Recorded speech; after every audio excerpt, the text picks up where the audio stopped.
Assalamualaikum warahmatullahi wabarakatuh. Perkenalkan, nama saya Syahrul Ramadan dari kelas Teknik Elektronika 2A. Di sini saya akan mempresentasikan tentang Fault Tree Analysis atau FTA untuk melengkapi nilai UTS perawatan dan perbaikan saya.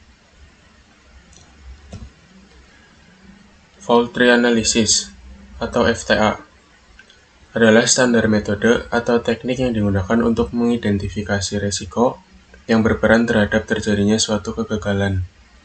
Metode ini merupakan salah satu teknik dalam proyek perbaikan berkelanjutan atau continuous improvement yang biasa dilakukan dalam sebuah perusahaan. Metode FTA ini merupakan salah satu teknik penilaian risiko atau risk assessment yang sering digunakan dalam standar SNI, yang terdiri dari identifikasi risiko, analisis risiko, dan evaluasi risiko. Metode analisis di dalam teknik keselamatan dapat dibagi menjadi dua kategori, yaitu kualitatif dan kuantitatif. Keduanya memiliki tujuan untuk mencari ketergantungan sebab antara bahaya pada level sistem dan kegagalan dari komponen individual. Pendekatan kualitatif lebih berfokus pada bahaya apa yang mungkin terjadi jika sesuatu terjadi kesalahan. Sedangkan kuantitatif cenderung mencari perkiraan mengenai kemungkinan, laju, atau tingkat konsekuensinya. Dua jenis metode permodelan yang biasa digunakan meliputi analisis jenis kegagalan dan efeknya, atau yang biasa kita sebut FMEA, atau Failure Mode and Effect Analysis. Lalu yang kedua ada analisis pohon kegagalan atau Fault Tree Analysis, yang akan kita bahas kali ini. Semua metode ini hanya cara untuk mencari masalah dan membuat rencana untuk menghadapi kegagalan, seperti pada penilaian risiko probabilistik atau probabilistic risk assessment. Lalu apa kegunaan dari teknik analisis pohon kesalahan atau fault tree analysis? Suatu pohon kesalahan dapat digunakan secara kualitatif untuk mengidentifikasi penyebab potensial dan jalur menuju peristiwa risiko utama, dan secara kuantitatif untuk menghitung probabilitas peristiwa utama yang tidak diharapkan terjadi, dengan mengetahui probabilitas dari sebab akibat kejadian. Perlu diingat bahwa probabilitas pada FTA adalah probabilitas bersyarat. Sebagai ilustrasi, Anda dapat membayangkan fungsi sebuah water sprinkler atau alat yang menyemburkan air ketika terdeteksi adanya api atau ketika suhu ruangan telah melampaui suhu yang ditentukan di suatu ruangan. Probabilitas water sprinkler menyala secara otomatis dipicu oleh suatu kondisi atau peristiwa yang berpotensi terjadinya kebakaran. Misalnya kondisi temperatur ruangan berada pada suhu tertentu. Dengan kata lain, probabilitas tersebut tidak diperoleh dari pengujian dalam kondisi normal, melainkan pada kondisi atau peristiwa pemicu yang sudah terjadi.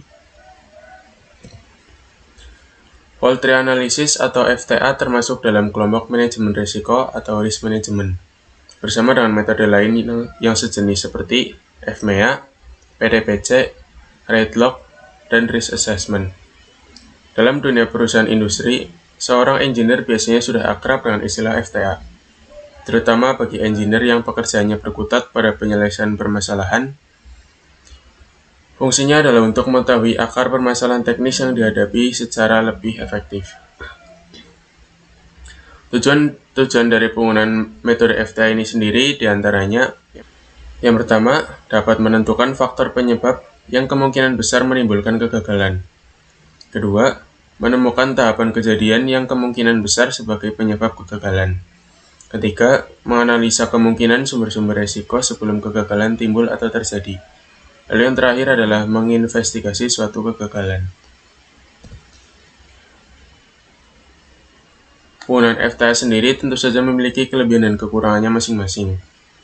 Yang pertama adalah kelebihan dari penggunaan FTA, memusatkan perhatian pada efek kegagalan yang terkait langsung dengan peristiwa utama.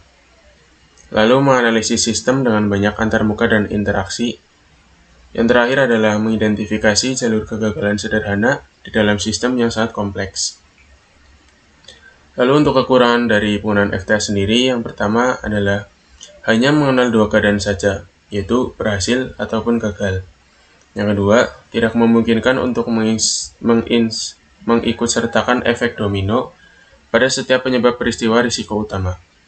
Yang ketiga, tidak dapat menjamin seluruh penyebab peristiwa risiko sudah disertakan seluruhnya atau tidak. Lalu yang terakhir, tidak membahas interdependensi waktu atau bersifat model statis.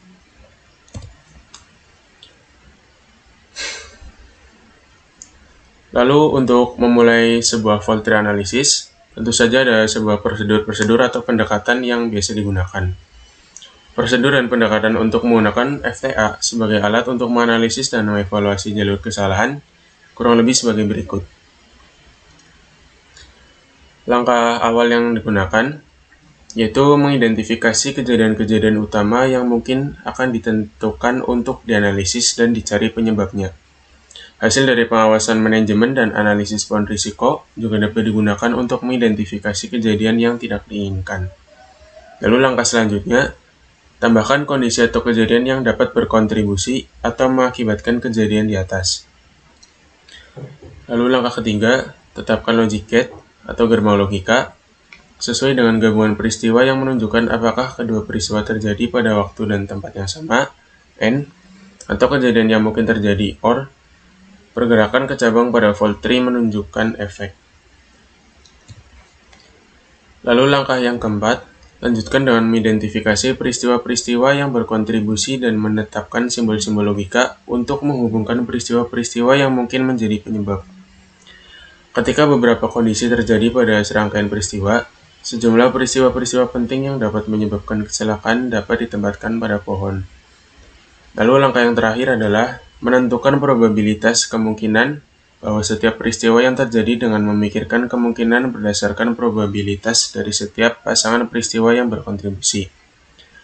Bersama di bawah dapat menentukan gerbang logika N dan OR. Bahkan jika probabilitas kejadian tidak dapat ditetapkan, FTA masih dapat berfungsi sebagai metode evaluasi. Kurang lebih itu yang bisa saya sampaikan untuk memenuhi tugas mata kuliah perawatan dan perbaikan saya. Kurang lebihnya mohon maaf. Wassalamualaikum warahmatullahi wabarakatuh.